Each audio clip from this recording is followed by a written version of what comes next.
श्री शौनक जी श्री सूत जी से बोले कि हे गुरुदेव, हमारी एक बात समझ में नहीं आई। बोले क्या? आज के भक्तों का भी ये प्रश्न है, ध्यान देना। आज के भक्त भी हमसे ये प्रश्न पूछते हैं कि समस्त देवताओं की पूरे शरीर की स्वरूप की पूजा होती है, लेकिन ये शिवलिंग की पूजा क्यों होती है? और ये लिंग है क्या? देखिए भगवत प्रेमियों, ये जो शिवलिंग है ना, हम लोग ये सोचे कि ये शिव का लिंग है, ऐसा नहीं है।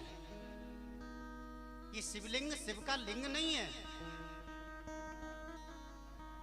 शिवलिंग की उत्पत्ति कैसे हुई, ये हमारा प्रश्न है। ध्यान से सुने। सूत जी महाराज बोले कि हे सौनकादि ऋषियों, एक बार मंदराचल पर्वत पर तपस्या करते हुए सनकादि ऋषियों ने नंदी बाबा से, जो शंकर भगवान के वाहन है नंदी बाबा, नंदी बाबा से ये प्रश्न किया था। सनकादि ऋषियों ने नंदी बाबा से कहा कि हे नंदेश्वर भगवान, आप हमें ये बताइए कि आदि शिवलिंग की उत्पत्ति कैसे हुई और ये शिवलिंग की पूजा क्यों की जाती है? नंद केश्वर भगवान बोले, आपने बड़ी सुंदर बात पूछी है, ध्यान से सुनो। एक समय की बात भगवान विष्णु अपनी पत्नी लक्ष्मी सहित क्षीर सागर में शेष शैया पर शयन कर रहे थे। लक्ष्मी जी उनके चरणों को दबा रही थी। प्रभु के पार्षद चारों तरफ खड़े हुए थे। उसी समय ब्रह्मा जी का आगमन हुआ। ब्रह्मा जी ने भगवान विष्णु को देखा और ब्रह्मा जी के मन में पता नहीं क्या विचार आया, क्योंकि ये भगवान शंकर की ही लीला थी। ब्रह्मा जी भगवान विष्णु से कहने लगे कि उत्तिष्ठ वत्स, अरे बेटा उठो, माम पश्य, मुझे देखो, तब नाथ मिहागतम, मैं तुम्हारा स्वामी हूं, मैं तुम्हारा पिता हूं, और मुझे देखकर तुम सो रहे हो, मुझे देखकर तुमने प्रणाम नहीं किया। ब्रह्मा जी ने जब भगवान विष्णु से ऐसा कहा, तब भगवान विष्णु कहने लगे मुस्कुराते हुए, स्वस्ति ते स्वागतम वत्स्य, अरे वत्स्य, अरे बेटा तुम्हारा स्वागत है। अब देखो, ब्रह्मा जी भगवान विष्णु को बेटा कह रहे हैं और भगवान विष्णु ब्रह्मा जी को बेटा कह रहे हैं। अरे बेटा तुम्हारा स्वागत है। ब्रह्मा जी कहने लगे, मैं परम पिता हूं, सबका पिता हूं, मैंने सृष्टि को बनाया है, इसलिए मैं तुम्हारा भी पिता हूं। भगवान विष्णु कहने लगे, मैंने तुम्हें बनाया है, मैं तुम्हारा पिता हूं। अब ब्रह्मा जी और भगवान विष्णु में युद्ध प्रारंभ हो गया। और भगवत प्रेमियों, कई वर्षों तक युद्ध चलता रहा। सब देवता भी घबरा गए। ब्रह्मा जी और भगवान विष्णु में युद्ध, और युद्ध भी किस लिए हो रहा है? कौन बड़ा है? मैं बड़ा हूं, मैं बड़ा हूं। जब ब्रह्मा जी ने भगवान विष्णु की बात नहीं मानी, तो लीला करते हुए दोनों आपस में युद्ध करने लगे। युद्ध ने देखते ही देखते विकराल रूप धारण कर लिया, और भगवान विष्णु ने जो शंकर भगवान का माहेश्वर अस्त्र है, उस माहेश्वर अस्त्र को साध लिया। और इधर ब्रह्मा जी ने भगवान शंकर का जो पशुपात यंत्र है, उस अस्त्र को मारने के लिए तान लिया। अब सब देवता घबरा गए। अगर दोनों ने अपने अपने अस्त्र चला दिए, ये अस्त्र आपस में टकरा जाएंगे, पृथ्वी पे प्रलय हो जाएगी, पृथ्वी जल के भस्म हो जाएगी। तब समस्त देवता भोले बाबा की शरण में गए। समस्त देवताओं ने भोले बाबा की प्रार्थना की कि हे भोले शंकर, हे भोलेनाथ, आपने ये संसार बनाया है और कहीं ब्रह्मा जी और भगवान विष्णु के युद्ध में ये संसार समाप्त ना हो जाए। हे भोलेनाथ, आप उनका युद्ध रोको, उनके पास जाओ। भगवत प्रेमियों, शंकर भगवान ने अपनी आंखें खोली और भोले शंकर ब्रह्मा जी और विष्णु भगवान के मध्य में प्रकट हो गए। बोली शंकर भगवान की। और जैसे ही बाबा प्रकट हुए, भगवान विष्णु का माहेश्वर अस्त्र और ब्रह्मा जी का पशुपात अस्त्र दोनों भगवान शंकर में समा गए। और उसी समय भगवान शिव ने अपना एक लिंग का रूप बना लिया, एक ऐसी आकृति बना ली, नीचे पाताल तक और ऊपर आकाश तक। भगवान भोलेनाथ भगवान विष्णु से बोले, अरे नारायण, तुम युद्ध कर रहे हो और ब्रह्मा जी आप तो सृष्टि को बनाते हो, आप ही युद्ध कर रहे हो। और युद्ध भी किस चीज का हो रहा? मैं बड़ा हूं, मैं बड़ा हूं। ठीक है, मैं तुम दोनों की परीक्षा लेता हूं, कौन बड़ा है। ब्रह्मा जी बोले, ठीक है, परीक्षा ले लो। तब भगवान भोलेनाथ कहने लगे ब्रह्मा जी से और भगवान विष्णु से कि आप दोनों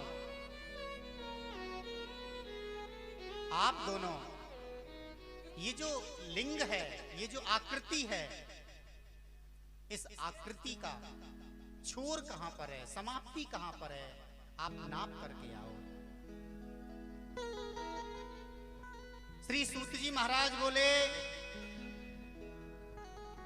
ब्रह्मा जी तो पाताल लोक चले गए और भगवान विष्णु ऊपर की तरफ चले गए।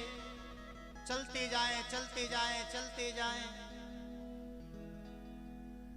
और भगवत प्रेमियों, जब भोलेनाथ ने दोनों को देखा तो उनको हंसी आ गई। और जैसे हंसी आई तो भोले बाबा के सिर के ऊपर एक पुष्प लगा हुआ था। उस पुष्प का नाम था केतकी का पुष्प। भोले बाबा पहले केतकी का फूल बहुत ज्यादा पसंद करते थे। केतकी का पुष्प भोले बाबा के सिर के ऊपर लगा हुआ था। वो केतकी का पुष्प नीचे को गिर गया, रास्ते में ब्रह्मा जी को मिल गया। अब ब्रह्मा जी ने देखा कहीं पर मुझे अता पता पड़ा नहीं, कहां तक जाऊं। उस केतकी के पुष्प को अपनी तरफ मिला लिया। बोला, तुम गवाही दे देना कि मैंने पता लगा लिया। ब्रह्मा जी केतकी के पुष्प को साथ में लेकर के आए। इधर ऊपर से नारायण लौट करके आए। भगवान भोलेनाथ ने नारायण से कहा, क्या आपने छोर देख लिया? नारायण ने मना कर दिया। भोलेनाथ, मुझे कहीं भी नहीं मिला। ब्रह्मा जी से कहा, ब्रह्मा जी बोले, हाँ भोलेनाथ, मैं आखिरी तक होके आया हूं। मैं इस लिंग की समाप्ति तक पहुंच गया जहां से ये लिंग उदय हुआ है। भगवान भोलेनाथ मुस्कुरा रहे हैं। कई बार होता है ना, हमें सच्चाई का पता रहता है और सामने वाला जब झूठ बोलता है तो हमको मन ही मन हंसी आती है। देखो बेचारे को, हमें तो सब कुछ पता है और पता होने के बाद भी हमसे ही झूठ बोल रहा है। भोलेनाथ बोले, ब्रह्मा जी काहे को झूठ बोल रहे हो? ब्रह्मा जी बोले, नहीं भगवान, मैं झूठ नहीं बोल रहा। यदि मेरी बात का विश्वास नहीं है तो इस केतकी के पुष्प से पूछ लो। और भगवत प्रेमियों, जैसे केतकी के पुष्प से भोलेनाथ ने पूछा, केतकी का पुष्प कहने लगा, हाँ भोलेनाथ, मैं इसका गवाही दे रहा हूं। और भगवत प्रेमियों, जो झूठी गवाही देता है, आगे शिव महापुराण में नरकों का वर्णन आएगा। जो झूठी गवाही देता है उसे भी नरक भोगना पड़ता है। भगवान भोलेनाथ ने कहा, अरे पुष्प, तुमने झूठ बोला। मैं आज के बाद तुम्हें अपनी पूजा से वंचित करता हूं। आज के बाद मेरे ऊपर कभी केतकी का पुष्प नहीं चढ़ाया जाएगा। और भगवत प्रेमियों, ब्रह्मा जी से कहा कि हे ब्रह्मा जी, आपने भी झूठ बोला है, इसलिए मैं आपको भी श्राप देता हूं। ब्रह्मा जी को भोलेनाथ ने श्राप दिया, मैं आपको भी श्राप देता हूं कि पूरे ब्रह्मांड में आपका अकेले में कहीं मंदिर नहीं होगा। एक ही मंदिर है पुष्कर जी में, ब्रह्मा जी का। वो भी कथा बताएंगे आपको, वो मंदिर क्यों है। एक ही मंदिर है। ब्रह्मा जी को श्राप दिया कि तुम ही झूठ बोलने वाले हो, तुम्हारी पूजा संसार वाले करेंगे तो वो भी झूठे हो जाएंगे। क्योंकि जैसे का हम संग करेंगे, आप तांत्रिक का संग करोगे तो आप तांत्रिक जैसे लगोगे, आप किसी संत का संग करोगे तो आप संत जैसे लगोगे, आप भगवान का संग करोगे तो आपका स्वरूप भी भगवान जैसा बन जाएगा। गीता जी में भगवान कहते हैं अर्जुन से कि अर्जुन, जो मेरे जिस स्वरूप का ध्यान करता है, जिस रूप का चिंतन करता है, उसका स्वरूप मैं वैसा ही बना देता हूं। अंत में जब दोनों ने भगवान शिव से क्षमा मांगी कि हे भोलेनाथ हमें क्षमा कर दो, हमने बड़ी गलती की, आपसे झूठ बोला, हे प्रभु आप क्षमा करो। तब भगवान शिव कहने लगे कि दिनमेता तथा पुण्यम भविष्यति महत्तरम शिवरात्रि रीति ख्याता तिथिरेषा मम प्रिया। मैं तुम्हें एक आशीर्वाद भी देता हूं कि हे ब्रह्मा जी, तुम्हारी अलग से पूजा नहीं होगी, लेकिन यज्ञ में तुम्हारी ही पूजा होगी। जहां भी हम यज्ञ करते हैं, यज्ञ में ब्रह्मा जी की पूजा होती है विशेष रूप से।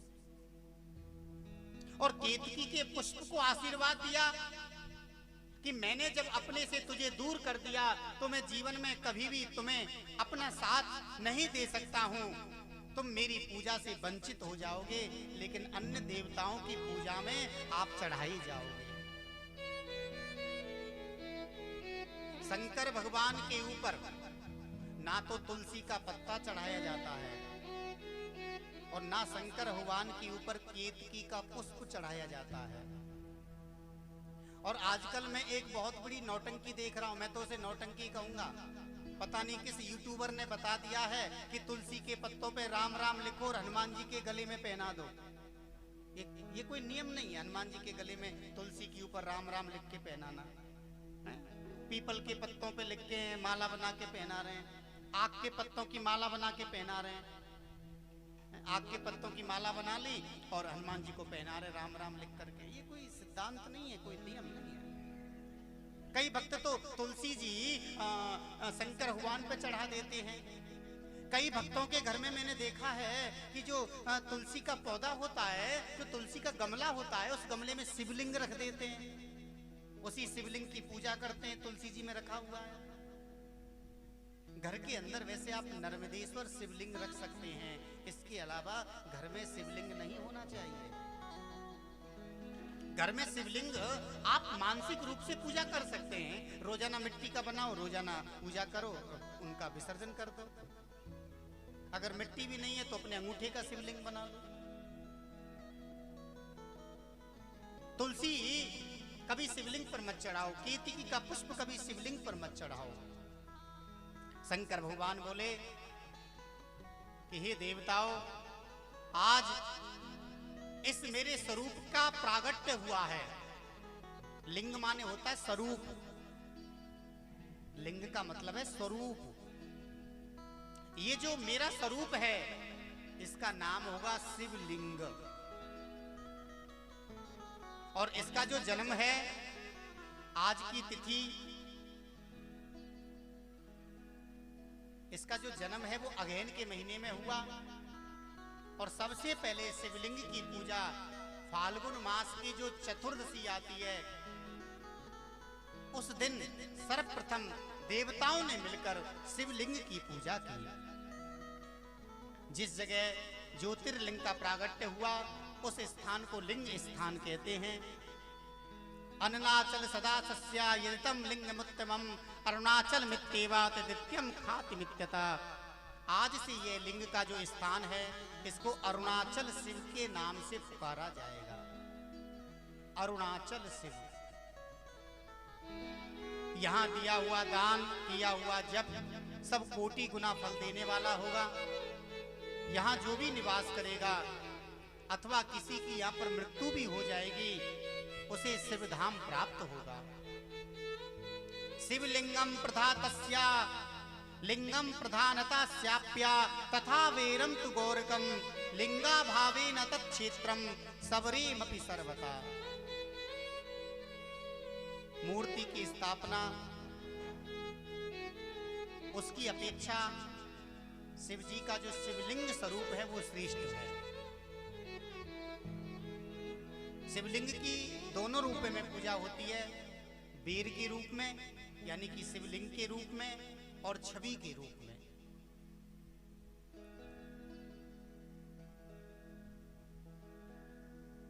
श्री सूत जी महाराज बोले कि हे सौनकादि ऋषियों,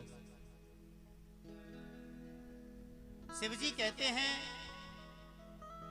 कि हे देवताओं, सबसे पहले मेरे मुख से ओमकार प्रकट हुआ, फिर ओमकार से पंचाक्षर मंत्र प्रकट हुआ, नमः शिवाय नमः शिवाय। यह है पंचाक्षर मंत्र। और उसके बाद में पंचाक्षर मंत्र से गायत्री जी प्रकट हुई और गायत्री मंत्र से संपूर्ण वेदों का प्रागट्य हुआ। अगर मेरे मंत्रों को कोई भी नहीं भी जानता है, केवल नमः शिवाय या ओम नमः शिवाय इस मंत्र का भी कोई जप करेगा, उसे फल की प्राप्ति हो जाएगी। अंत में भगवान शिव ने ब्रह्मा जी और विष्णु जी के लिए मंत्र दीक्षा दी। देखिए, शिव महापुराण में स्पष्ट आया है मंत्र दीक्षा। हमें मंत्र दीक्षा लेनी चाहिए, हमें गुरु का सानिध्य प्राप्त होना चाहिए। गुरु से जब हमको मंत्र दीक्षा प्राप्त हो जाती है और उस मंत्र का जब हम जप करते हैं तो वही मंत्र सबसे बड़ा मंत्र माना जाता है। यहाँ पर शंकर भगवान ने नारायण भगवान के लिए और ब्रह्मा जी के लिए मंत्र दीक्षा प्रदान की। ब्रह्मा जी और नारायण भगवान ने भोलेनाथ की प्रार्थना की कि नमो निष्कल रूपाय नमो निष्कल तेजसे नमो सकल नाथाय नमस्ते सकलात्मने। कि सकल लाकल रूपाय संभवे गुरुवे नमः इति स्तुत्वा गुरुं परते ब्रह्म विष्णु शने मनो। ब्रह्मा जी और भगवान विष्णु कहने लगे कि हे प्रभु, आप सबकी आत्मा हो, आप ब्रह्म हो, आपके अंदर सभी शक्तियां हैं, आप सकल और निष्कल हो, आप सद्गुरु हो, आप सबका कल्याण करते हो। हे भोलेनाथ, हम बार बार आपको प्रणाम करते हैं। और भोलेनाथ ब्रह्मा जी और भगवान विष्णु को आशीर्वाद देकर वहां से अंतर ध्यान हो गए। सौनक जी कहने लगे कि आपने हमको शिवलिंग की कथा तो सुनाई, लेकिन थोड़ा विस्तार से ये बताओ कि शिवलिंग की स्थापना कैसे करें, उसके लक्षण क्या हैं, उसका पूजन कैसे करें, किस द्रव्य से शिवलिंग का निर्माण करना चाहिए। बड़ी सुंदर कथा है। आप सब शंकर भगवान की पूजा करते हो और अभी शंकर भगवान की पूजा का विधान समझाया जाएगा। सूत जी कहते हैं कि हे सौनकादि ऋषियों, शिवलिंग का निर्माण ऐसी जगह करना चाहिए जहां पर नित्य पूजा हो सके। ऐसा नहीं कि आप जंगल में जाके कहीं शिवलिंग की स्थापना करा दें, वहां कोई पूजा करने वाला भी ना पहुंचे। प्रतिष्ठा ऐसी जगह हो जहां भक्त पहुंचे पूजा करने के लिए। शिवलिंग यदि छोटा है तो उसकी चल प्रतिष्ठा होती है, और शिवलिंग यदि बड़ा है तो उसकी अचल प्रतिष्ठा होती है। जो 12 अंगुल का शिवलिंग होता है उससे छोटा जो शिवलिंग है उसकी चल प्रतिष्ठा है, और 12 अंगुल से जो बड़ा शिवलिंग है उसकी अचल प्रतिष्ठा है। यदि चल प्रतिष्ठा है तो उसकी ऊंचाई ज्यादा से ज्यादा 12 अंगुल से तो कम बताइए, लेकिन 1 अंगुल की होनी चाहिए।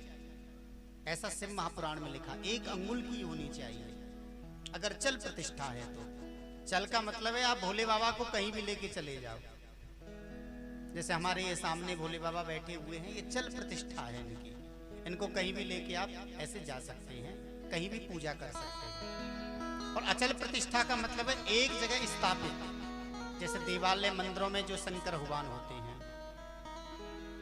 सर्वप्रथम शिल्प शास्त्र के अनुसार किसी शिल्पी से सुंदर देवालय बनवाएं, उसका गर्भगृह बड़ा सुंदर बनाएं, पवित्र बनाएं, उसमें पूरब और पश्चिम दिशा में 2 मुख्य द्वार हों। देवालय के अंदर मोती, जवार, हीरा, माणिक्य, अनेक प्रकार के रत्न लगाएं। जैसे भगवान शंकर देवी पार्वती की गोद में बिठाकर विराजते हैं, वैसे ही ये शिवलिंग सदा पीठ के साथ ही विराजमान होता है। अब ध्यान देना, जो ऊपर का जो शिवलिंग है ये शिव का स्वरूप है, और जो नीचे की जलहरी है जिसको हम जलहरी कहते हैं, ये माता पार्वती का स्वरूप है।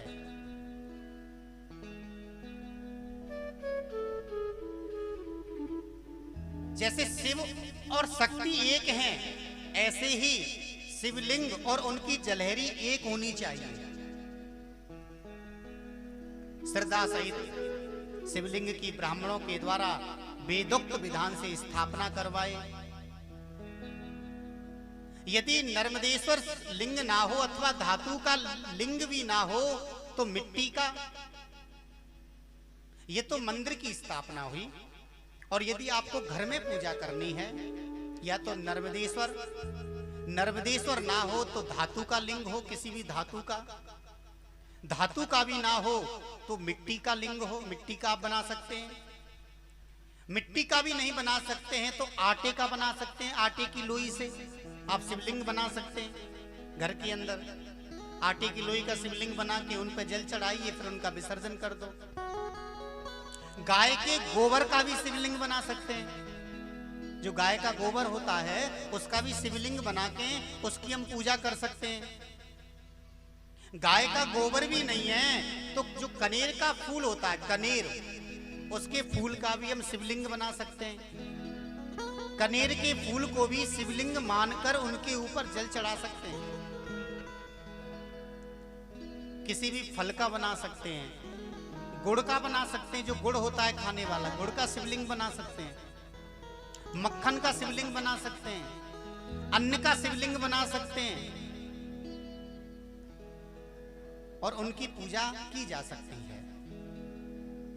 यदि आप कहें भैया हम तो स्नान कर रहे हैं, ये सब चीजें हमारे पास में नहीं हैं, तब हम कैसे पूजा करें?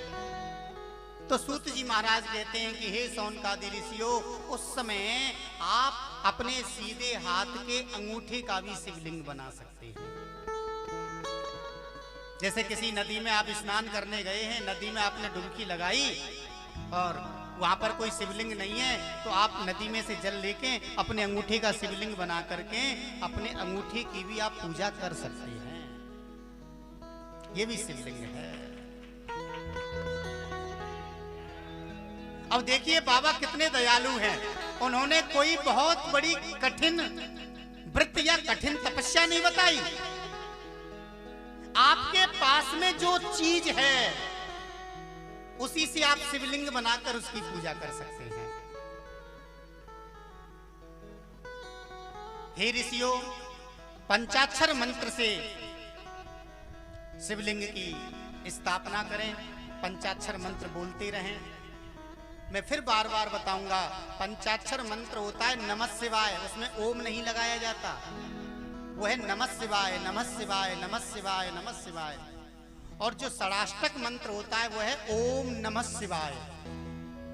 अगर गुरु के द्वारा हमको मंत्र मिला है, ध्यान देना, बहुत बड़ी बात बता रहा हूं, अगर गुरु के द्वारा हमको मंत्र मिला है और गुरु ने हमको ओम नमः शिवाय मंत्र बोला है, तो हमें ओम नमः शिवाय का जप करना चाहिए। अगर गुरु दीक्षा हमको प्राप्त नहीं हुई है तो हमें केवल नमः शिवाय, नमः शिवाय, नमः शिवाय का मंत्र जप करना चाहिए। यही पंचाक्षर मंत्र है, क्योंकि शिव महापुराण में पंचाक्षर मंत्र का जब बताया है, जिसने दीक्षा भी ना ली हो, जिसने गुरु भी ना बनाया हो, वो शिव को गुरु बनाकर नमः शिवाय का जप कर सकता है।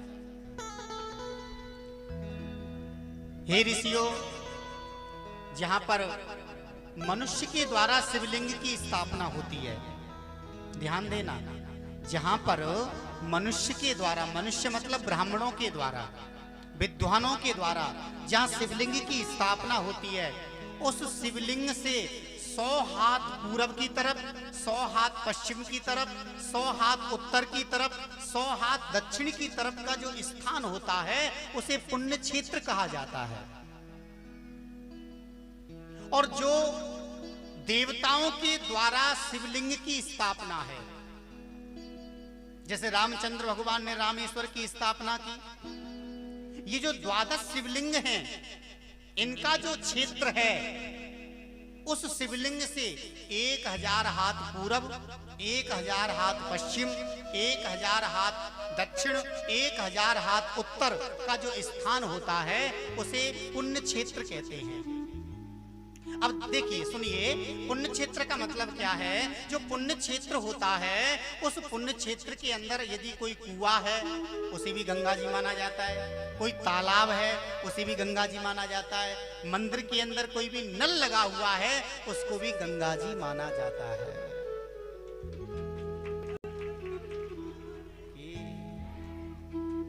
देखिए, भोले बाबा ने हमारी पूजा को कितना सरल कर दिया है।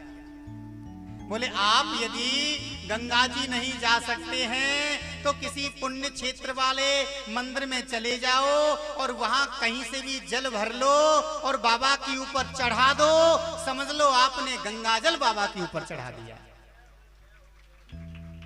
ये पुण्य क्षेत्र है। और भगवत प्रेमियों, जो पुण्य क्षेत्र में निवास करते हैं वो भी देवतुल्य माने जाते हैं। जिसका पुण्य क्षेत्र में निवास होता है, हे ऋषियों, पुण्य क्षेत्र में जाकर हमें झूठ नहीं बोलनी चाहिए। पुण्य क्षेत्र में जाकर हमारे अंदर काम पैदा नहीं होना चाहिए। पुण्य क्षेत्र में जाकर हम शांति रखें और शांति पूर्वक बाबा की पूजा करें। श्री सौनक जी कहने लगे कि हे गुरुदेव, एक थोड़ा सा प्रश्न और भी है। सब कहते हैं कि इस तिथि को इस नदी में स्नान करो, इस दिन वहां जाओ, इस दिन वहां जाकर स्नान करो। थोड़ा हमें विस्तार से बताओ, कौन सी तिथि को किस नदी में हमें स्नान करना चाहिए।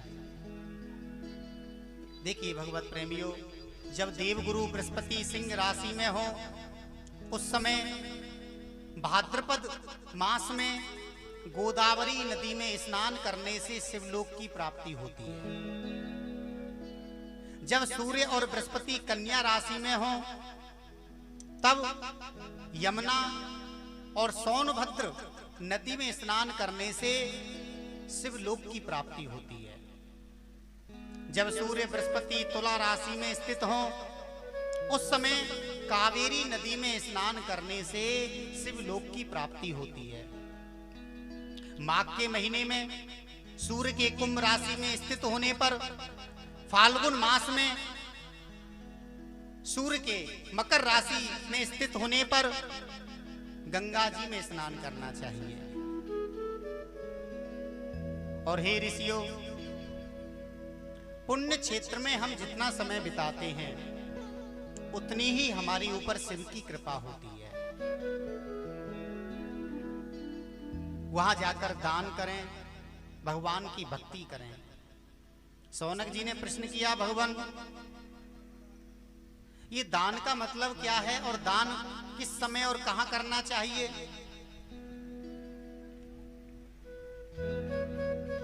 श्री सूत जी महाराज बोले कि हे ऋषियों,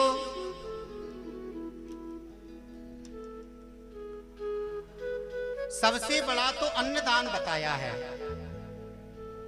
कि जो भी अन्न का दान करते हैं उन्हें सबसे ज्यादा फल प्राप्त होता है। जब सूर्य मकर राशि, जब सूर्य संक्रांति हो, जिसे मकर संक्रांति कहते हैं, सूर्य जब मकर राशि में स्थित हो, सामान्य दिनों की अपेक्षा मकर संक्रांति पर किया हुआ दान उत्तम फल देने वाला है। और भगवत प्रेमियों, मकर संक्रांति से ज्यादा जब विषुव योग आए, जब भगवान सूर्य विषुव रेखा पर होते हैं, यानी कि चैत्र की नवमी और क्वार की नवमी, जो नवरात्रि की नवमी आती है, ध्यान देना, मकर संक्रांति से ज्यादा दान का फल नवमी के दिन दान करने से मिलता है, और नवमी से भी ज्यादा दान का फल जब सूर्य दक्षिणायन होते हैं तब प्राप्त होता है, और उससे भी ज्यादा दान का फल जब चंद्र ग्रहण और सूर्य ग्रहण पड़ते हैं तब प्राप्त होता है। और इन सबसे ज्यादा दान का फल जब भगवान शिव के पुण्य क्षेत्र में पहुंच जाते हैं, और उस पुण्य क्षेत्र में जाकर हम जो दान करते हैं उस दान का फल प्राप्त होता है। हे ऋषियों, सबसे बड़ा दान अन्न दान बताया है। अन्न दान करिए, गरीब को भोजन कराइए, प्यासे को पानी पिलाइए। हमारे सामने कोई भूखा है, सबसे बड़ा दान है उस भूखे को भोजन कराना।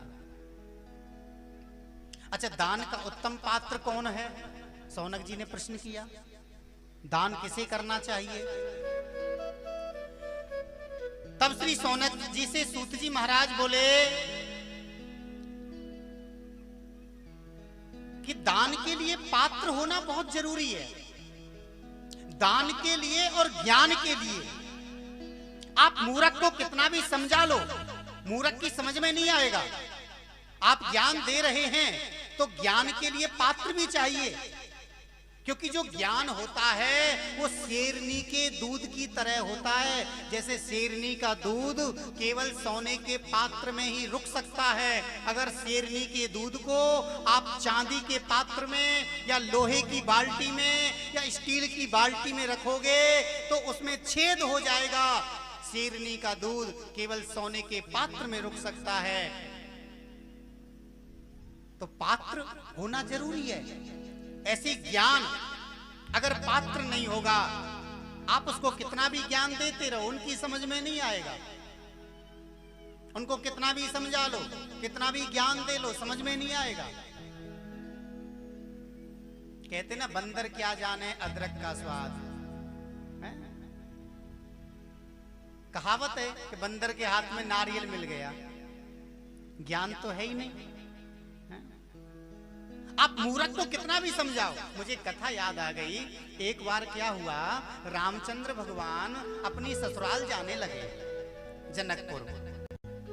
तो हनुमान जी बोले, प्रभु आप हर बार अपनी ससुराल चले जाते हो, अब मैया जानकी का जो मायका है मैं भी देखना चाहता हूँ। राम जी बोले, ठीक है हनुमान, तुम भी तैयार हो जाओ। हनुमान जी तैयार हो गए।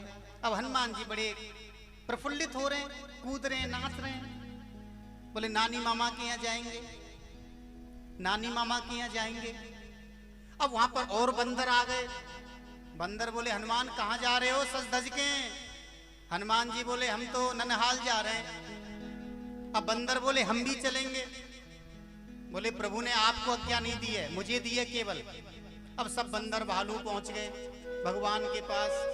बोले, प्रभु क्या हनुमान जी के ही वो ननहाल वाले हैं, हमारे नहीं? बोले, हम भी जाना चाहते हैं। राम जी बोले, ठीक है सब लोग चलो। अब पूरी बंदरों की टोली जनकपुर पहुंच गई। अब जनकपुर पहुंचे तो जनक जी ने सबका सम्मान किया। अब राम जी बोले हनुमान अब इन सबको भोजन कैसे कराओगे? हनुमान जी बोले चिंता मत करो, ये जिम्मेदारी मेरी है। तो हनुमान जी सब बंदरों से बोले कि देखो यहां पर उछल कूद मत करना, एक लाइन से बैठ जाओ, 2 लाइन लगा लो आमने सामने,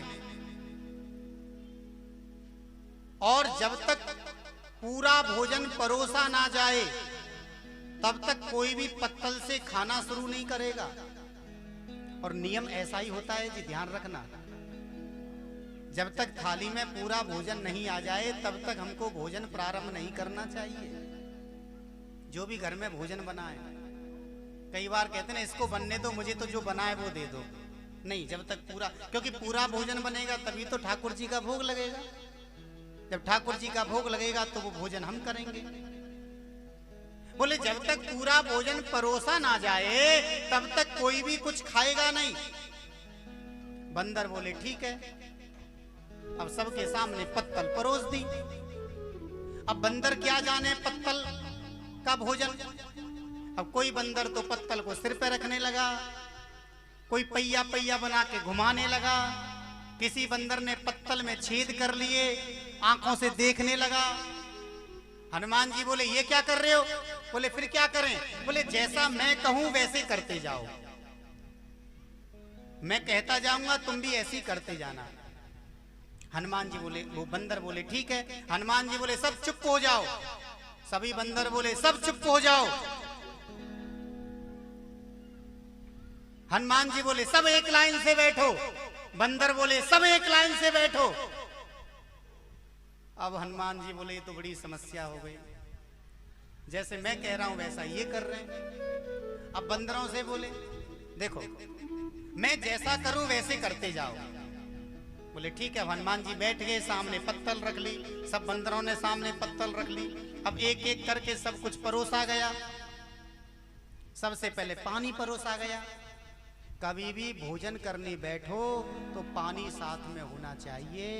बिना पानी के जो भोजन होता है वह अवश्य भोजन माना जाता है। पहले पानी परोसा गया। जब भी किसी अतिथि को, किसी ब्राह्मण को हम भोजन कराएं तो पहले पानी परोसो। पानी परोसा गया।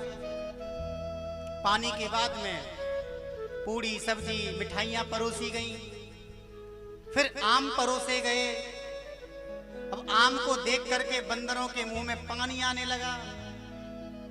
पूड़ी सब्जी तो परोस दी, कोई असर नहीं पड़ा, लेकिन जैसे आम देखा अब बंदर तो एक दूसरे की तरफ देखने लगे।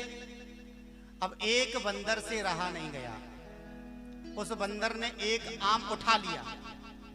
अब जैसे आम उठाया, आम को चूसने लगा, इतने में हनुमान जी की दृष्टि पड़ गई।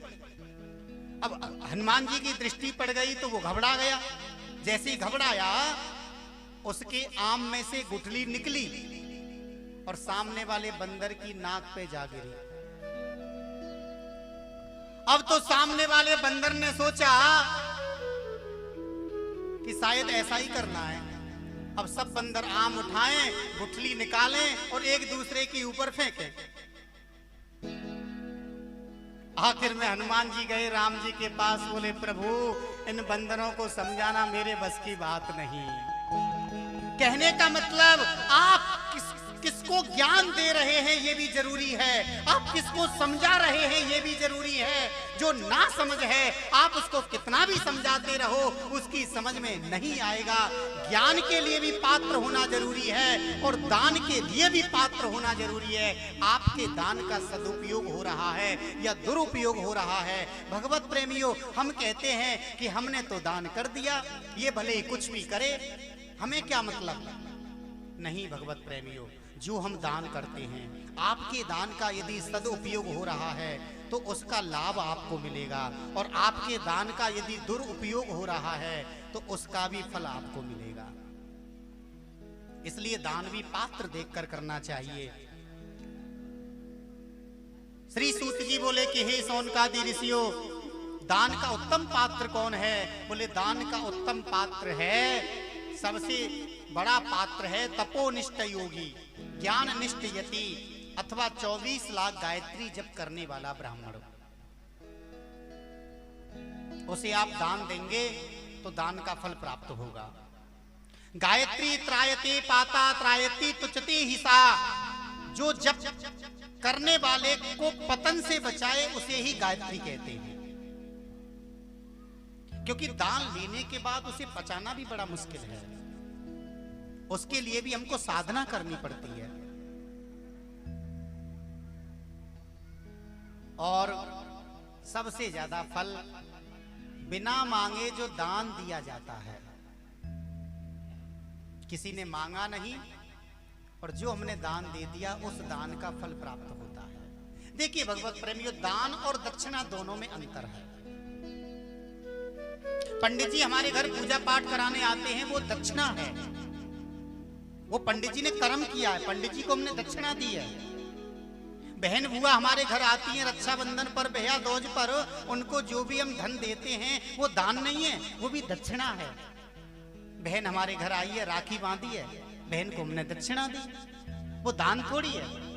दान का मतलब है सामने वाले ने आपके लिए कुछ किया ही ना हो। भाई पंडित जी ने तो आपके लिए कर्म किया है, आपने पंडित जी को धन दिया, वो दान थोड़ी है, वो दक्षिणा है। सामने वाले ने आपके लिए कुछ किया ही ना हो और आपने उसके लिए दान दे दिया, वही दान माना जाता है। तो दान और दक्षिणा दोनों में अंतर है। हे ऋषियों, जो वेद वेता ब्राह्मण को दान करता है उसे स्वर्ग में देवताओं के 10 वर्ष भोग प्राप्त करने का अवसर प्राप्त होता है। जो गायत्री जापक ब्राह्मण को दान करता है उसे सत्यलोक में 10 वर्ष का पुण्य भोग का फल प्राप्त होता है। जो विष्णु भक्त या शिव भक्त को दान करता है उसे वैकुंठ या कैलाश की प्राप्ति होती है। हे राजन, हे ऋषियों, ब्राह्मण को भोजन कराने का भी नियम है। यहां पर शिव महापुराण के अंदर दशांग भोजन बताया, जिसको कहते हैं दशांग भोजन। जैसे हम किसी पंडित जी को भोजन कराते हैं या नवरात्रि में हम कन्याओं को भोजन कराते हैं, ये आजकल विकल्प चल रहा है। जैसे कन्याओं को बुला लिया, बस कन्याओं को हमने भोजन करा दिया, उनको चुन्नी दे दी, बस हो गया भोजन। नहीं, भोजन का नियम है दशांग भोजन।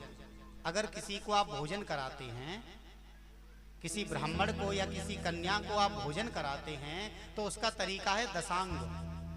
अब दशांग भोजन किसे कहते हैं, ध्यान से सुनो।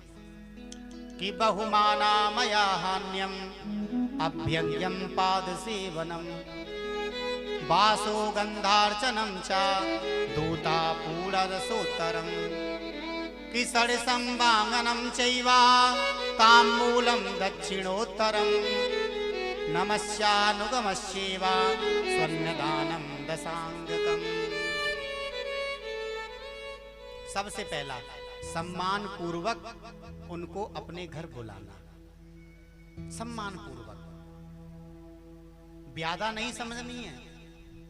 ऐसा नहीं कि घर में कन्याएं भोजन कर रही हैं और आपके घर में झगड़ा हो रहा है, ऐसा नहीं। सम्मान होना चाहिए आपके अंदर। दूसरा, ललाट पर उनके चंदन आदि लगाओ। तीसरा, उनके चरणों को धोइए, उनके अंगूठों को धोइए। चौथा, उनको वस्त्र दीजिए। पांचवा, गंध आदि से उनकी पूजा करिए। छठवा, जो भी आपने भोजन बनाया है उन्हें भोजन कराइए। खूब मालपुआ खिलाओ, पूड़ी सब्जी खिलाओ। सातवा, उस भोजन के अंदर भी 6 रसों का स्वाद होना चाहिए। 6 प्रकार के रस होते हैं, मीठा, खट्टा, नमकीन, कड़वा, कसैला, ये हमारे 6 रस हैं। 8वां होता है दक्षिणा सहित तांबूल देना, और 9वां होता है उनको नमस्कार करना। और 10वां होता है उनका अनुगमन कराना, यानी कि जब वो बाहर निकल के जाएं तो उनके साथ बाहर तक जाना, उन्हें विदा करना, इसे कहते दशांग भोजन। अब भगवत प्रेमियों ध्यान से सुनना, किसको दशांग भोजन करने से क्या फल की प्राप्ति होती है। यदि आपको विद्या की कामना है, जिसको विद्या की कामना है उसे ब्राह्मण बालक को भोजन कराना चाहिए। जिसे पुत्र की कामना है उसे युवक ब्राह्मण को दशांग भोजन कराना चाहिए। जिसे ज्ञान की कामना है उसे वृद्ध ब्राह्मण को दशांग भोजन कराना चाहिए। जिसे बुद्धि की कामना है उसे 5 से 8 वर्ष की बालिकाओं को भोजन कराना चाहिए। 8 वर्ष से छोटी जो कन्याएं होती हैं उन्हीं को हम कन्या कहते हैं। 5 वर्ष से 8 वर्ष की जो कन्याएं हैं उनको दशांग भोजन कराना चाहिए। जिनको सुख भोग की कामना है उन्हें 10 ब्राह्मण स्त्रियां उनका दशांग भोजन कराना चाहिए। और जिनको आत्मज्ञान की कामना है उन्हें वृद्ध स्त्रियों को दशांग भोजन कराना चाहिए। हे ऋषियों, जो भी हम दान करते हैं उससे हमको प्रतिष्ठा मिलती है। भूमि दान करने से प्रतिष्ठा मिलती है, तिल का दान करने से बलवर्धक होता है, घी का दान करने से हम पुष्टिदायक बनते हैं, सुवर्ण का दान करने से हम वीरदायक बनते हैं और वस्त्र का दान करने से हमारी आयु बढ़ती है। भगवान को पहले भोग लगाएं, उसके बाद में भोजन कराएं। श्री सौनक जी ने प्रश्न किया कि हे सूत जी, थोड़ा हमें ये बताइए कि किस शिवलिंग को कितना हमें भोग लगाना चाहिए। बड़ी सुंदर बात पूछी है, ध्यान से सुनना। जो मनुष्य के द्वारा स्थापित शिवलिंग हैं, जिन मंदिरों में ब्राह्मणों ने शिवलिंग की स्थापना की है, उनको एक शेर का भोजन, एक शेर का भोग लगाना चाहिए। एक शेर का मतलब लगभग 1.25 किलो के आसपास। और जो देवताओं के द्वारा निर्मित शिवलिंग है उनको 3 शेर का भोग लगाना चाहिए। और जो स्वयं लिंग हैं, जो स्वयं प्रकट हुए हैं, उनको 5 शेर का भोग लगाना चाहिए। जो व्यक्ति जन्म मृत्यु से छूटना चाहता है उसे शिवलिंग को माता पिता के समान समझकर उनका पूजन करना चाहिए।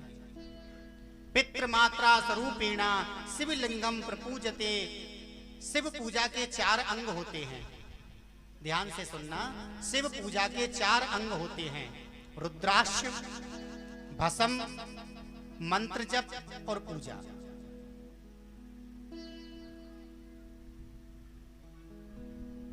जो शिव साधक है उसके गले में रुद्राक्ष होना चाहिए, माथे पर भस्म होनी चाहिए, नमः शिवाय का मंत्र जप होना चाहिए और भगवान की नित्य पूजा होनी चाहिए।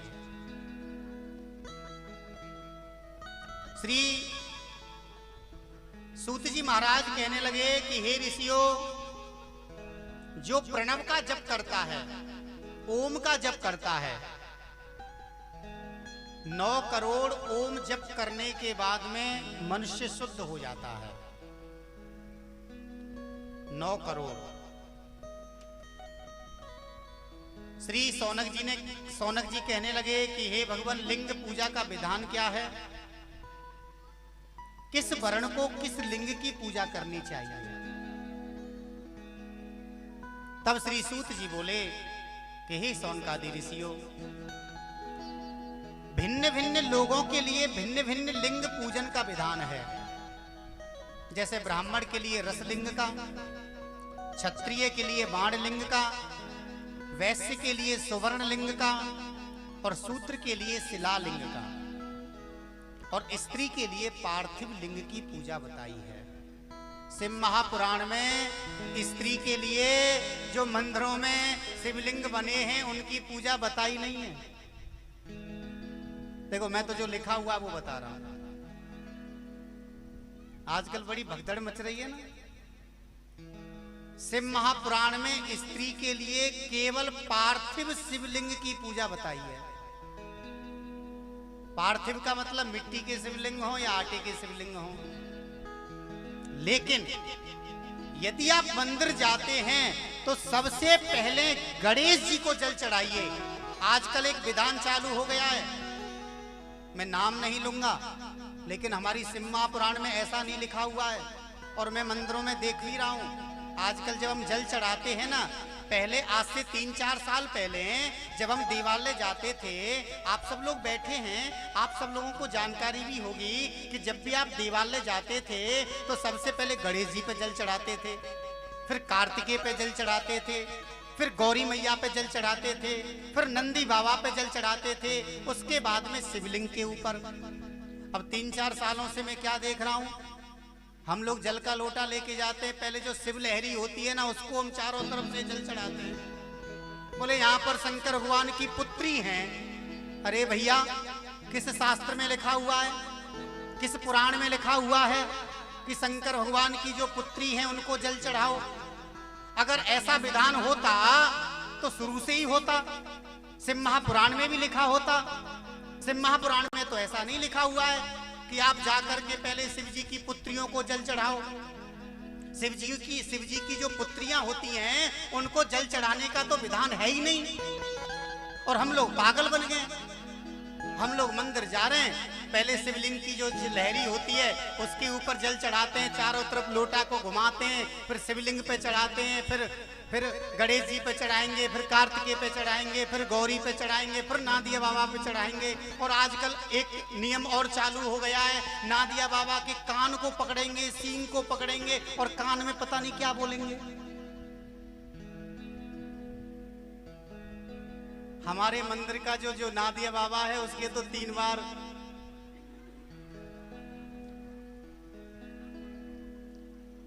कुछ भक्त आए हैं, उन्हें पता है। अभी मैंने 8-10 दिन पहले नए नादिया बाबा लेके स्थापित किए हैं। अब सब माताएं आती हैं और शंकर भगवान के उनको पकड़ती हैं और खींचती हैं फिर। अच्छा, थोड़ा सा विचार करो। देखिए, आप विचार करिए, आपके कानों को कोई पकड़ ले तो आपको कैसा लगेगा? सोचिए। किसी की भी बात को मानने से पहले विचार करिए, खुद सोचिए इसमें कहां तक सच्चाई है।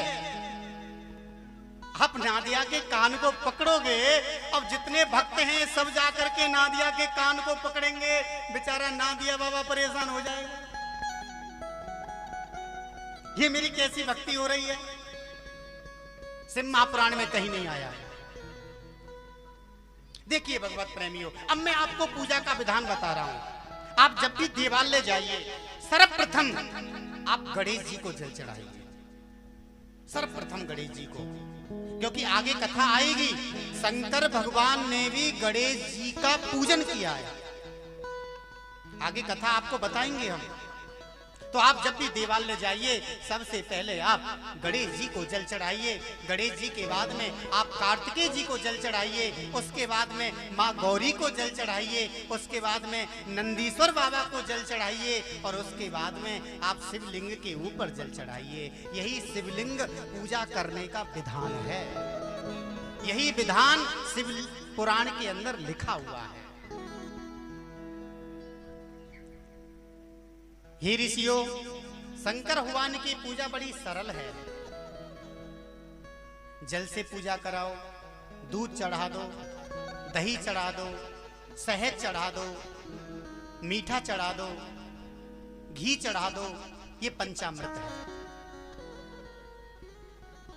देखिए भगवत प्रेमियों, शहद चढ़ाने का विधान है शिवलिंग पर, लेकिन ऐसा विधान नहीं है कि आप बेल पत्र पर शहद लगा करके शंकर भगवान को चढ़ाओ। बेलपत्र का विधान है, बेलपत्र पर आप चंदन लगाइए और तीनों पत्तियों पर चंदन लगा करके शिवलिंग के ऊपर उल्टा चढ़ा दीजिए। लेकिन मैं देख रहा हूं कई लोग हैं वो बेलपत्र के ऊपर शहद लगा करके और वो शंकर भगवान के ऊपर लगा रहे हैं, चढ़ा रहे हैं। ये पूजा का विधान नहीं है। पूजा का विधान है आप पंचामृत से भगवान को स्नान कराइए और पंचामृत से स्नान कराने के बाद में फिर शुद्ध जल से स्नान कराइए और उसके बाद में चंदन लगाइए। चंदन लगाने के बाद में आपके पास कोई वस्त्र है तो वस्त्र पहना दीजिए, नहीं तो कलावा लेकर आप शंकर भगवान को अर्पण कर दीजिए। उसके बाद में आप उनको फूल माला या पुष्प चढ़ा दीजिए। आपके पास में फल हैं तो फल चढ़ा दीजिए। उसके बाद में दीपक जलाइए और दीपक से उनकी आरती करिए, धूप बत्ती दिखाइए। और भगवत प्रेमियों, कई भक्त तो शिवलिंग के ऊपर ही धूप बत्ती रख देते हैं, शिवलिंग के ऊपर केला चढ़ा देंगे, उसी केला में 2 अगरबत्ती लगा देंगे। कई जगह तो दीपक ही शिवलिंग के ऊपर रख देते हैं। हमेशा धूप दीप भगवान से थोड़ी दूरी पर होने चाहिए। उनकी आरती करिए, आरती करने के बाद में उनको दूर स्थापित कर दीजिए। शिवलिंग के ऊपर कभी भी धूप दीप मत रखिए। तो ये पूजा का विधान है। पहले जल चढ़ाओ, पंचामृत चढ़ाओ, फिर जल चढ़ाओ, उसके बाद चंदन लगाओ, वस्त्र पहनाओ। आपके पास में इत्र है तो इत्र लगा दीजिए, माला पहना दीजिए, फल चढ़ा दीजिए, आरती करिए और आरती के बाद में क्षमा याचना। मंदिर में आपको क्षमा याचना करनी चाहिए। कुछ देर बैठ करके वहाँ ध्यान करिए, उनको देखिए, उनको निहारिए, उनका चिंतन करिए, उनका मनन करिए। यही पूजा का विधान है। आइए हम चलते हैं भोले बाबा की शरण में और बाबा को याद करते हैं, बाबा का स्मरण करते हैं कि हे भोले शंकर, आप हमारे ऊपर कृपा करें, हम हमेशा आपकी पूजा करते रहें, आप हमारे जीवन का उद्धार करें। भोले शंकर भगवान की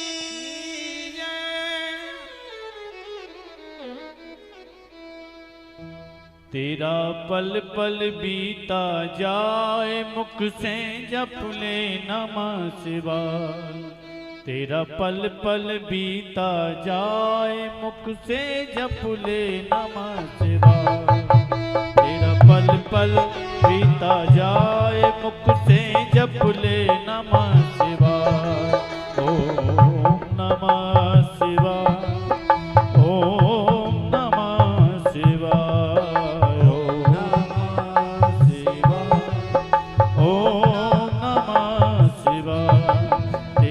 पल पल बीता जाए, मुख से जप ले नमः शिवाय। तेरा पल पल बीता जाए, जप ले नमः शिवाय। ओम नमः शिवाय, ओम नमः शिवाय, ओम नमः शिवाय, ओम नमः शिवाय।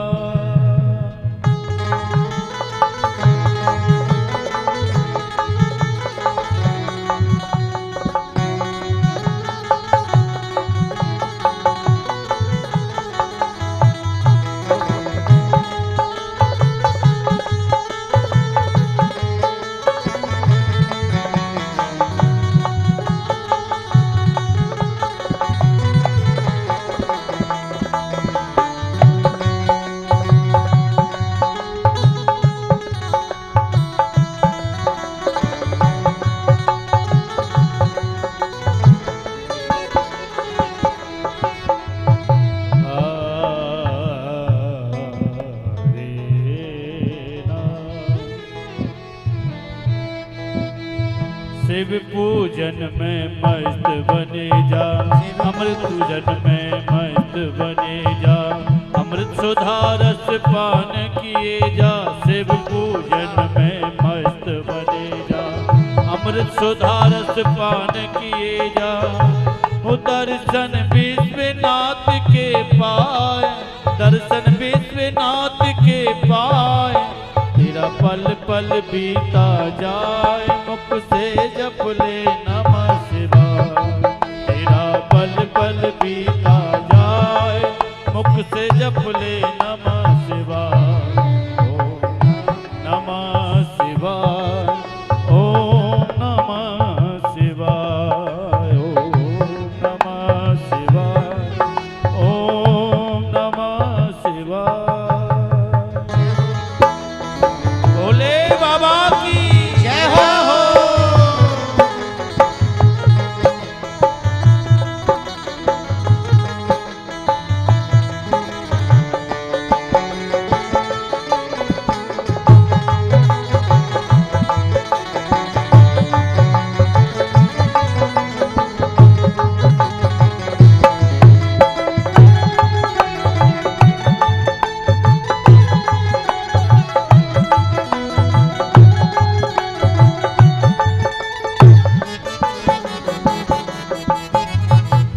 मुसाफिरी जब पूरी होगी,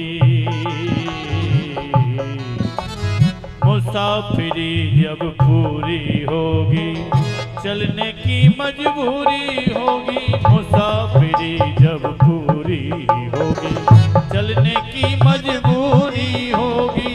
मुसाफिरी जब पूरी होगी, चलने की मजबूरी होगी। मुसाफिरी जब पूरी होगी, चलने की मजबूरी होगी।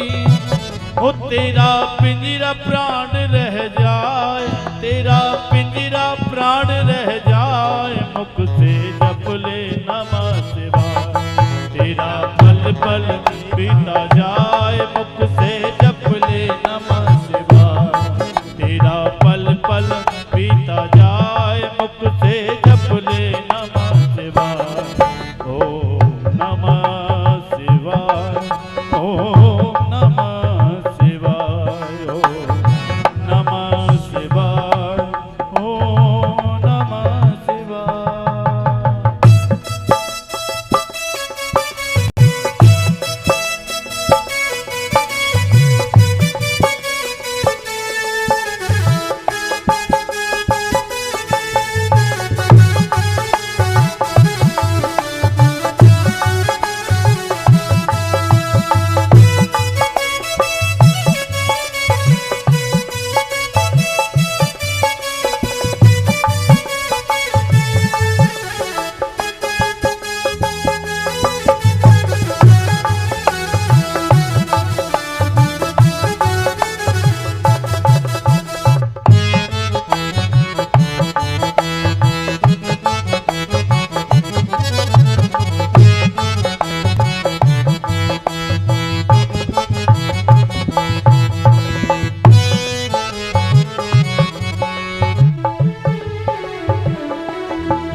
पल पल बीता जाए, मुख से जप ले नमः शिवाय। तेरा पल पल बीता जाए, मुख से जप ले नमः शिवाय। ओम नमः शिवाय, ओम नमः शिवाय, ओम नमः शिवाय, ओम नमः शिवाय। भगवान की जय हो।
खुद पिया विष का प्याला, देवताओं को तूने अभय किया।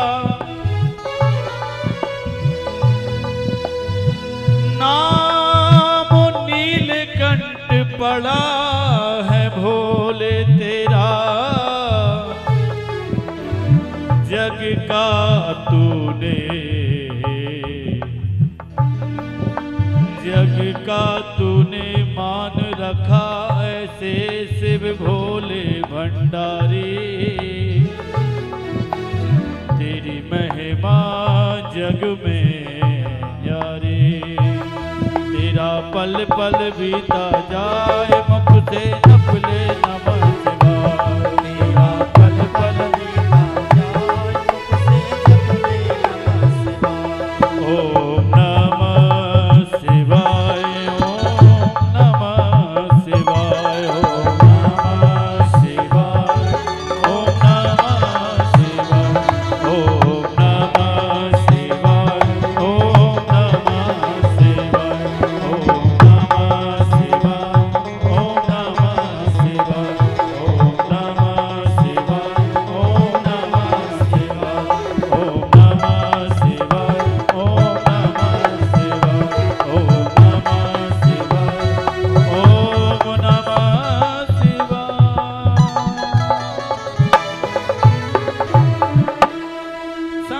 भगवान की। श्री सूत जी महाराज बोले कि हे सौनकादि ऋषियों, अब मैं आपको वो बताता हूं किस कामना वाले को कितने पार्थिव शिवलिंग बनाकर पूजा करनी चाहिए। जिसे विद्या की कामना है उसे 1000 पार्थिव शिवलिंग का पूजन करना चाहिए।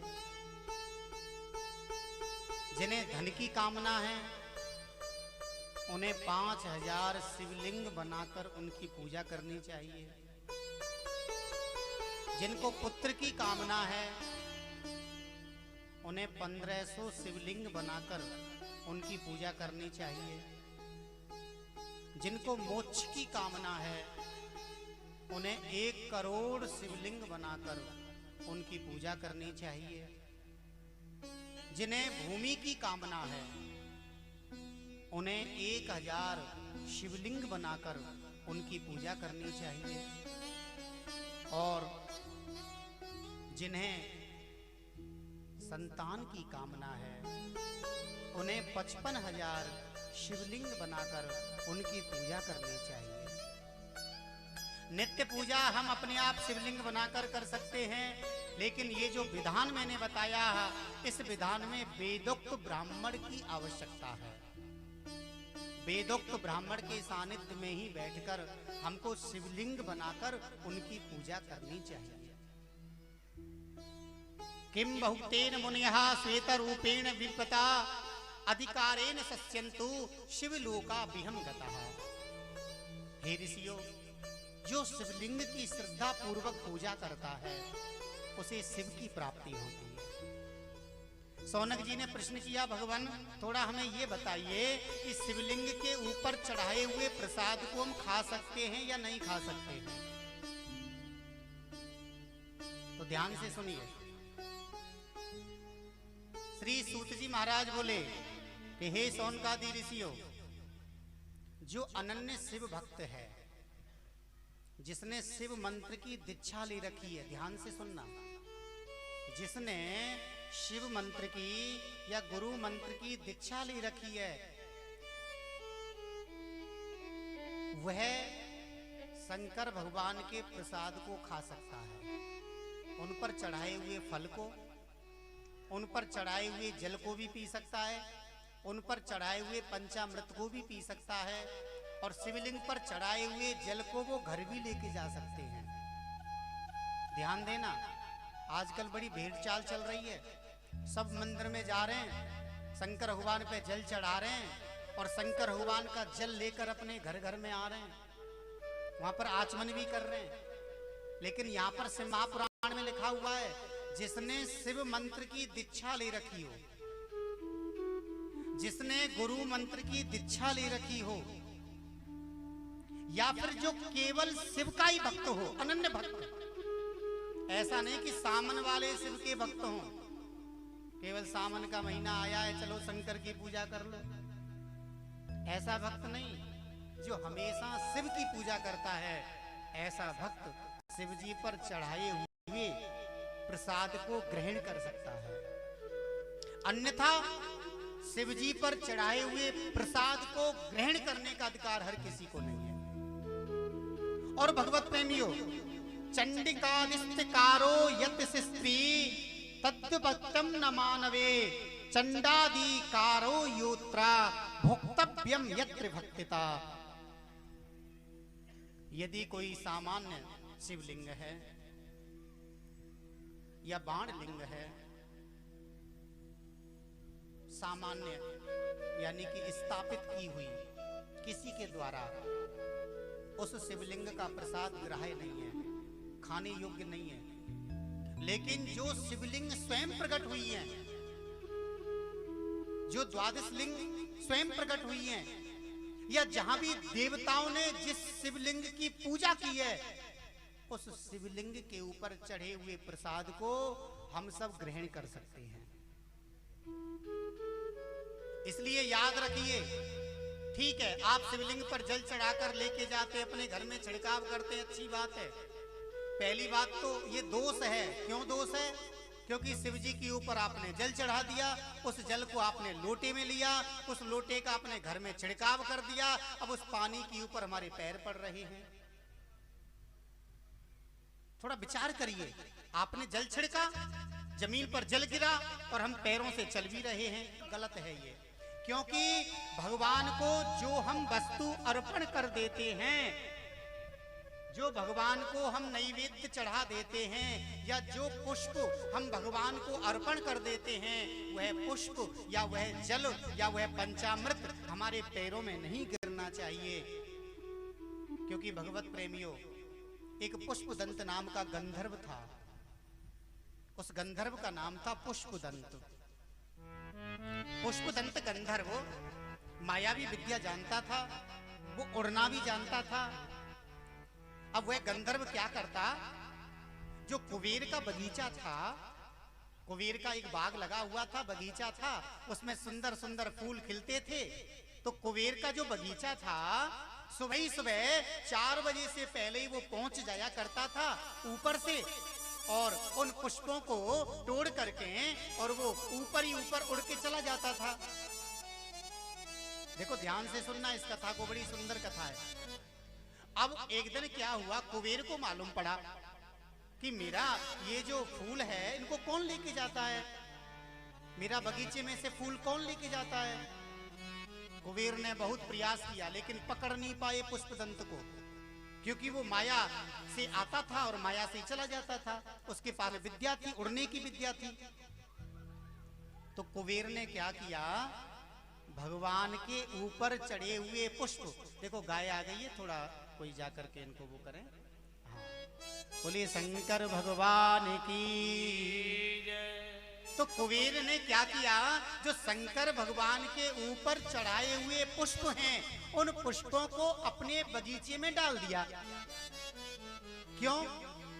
बोले ये पुष्प शंकर भगवान पे चढ़ चुके हैं, ये जल शंकर भगवान पे चढ़ चुका है, मैं इसका छिड़काव कर देता हूँ, इन फूलों को मैं बखेर देता हूँ। अब इनके ऊपर पुष्पदंत के पैर लगेंगे, और पुष्पदंत जब पैरों से इन पुष्पों को रौंदेगा तो पुष्पदंत की जो विद्या है वो निष्फल हो जाएगी, वो समस्त विद्याओं को भूल जाएगा।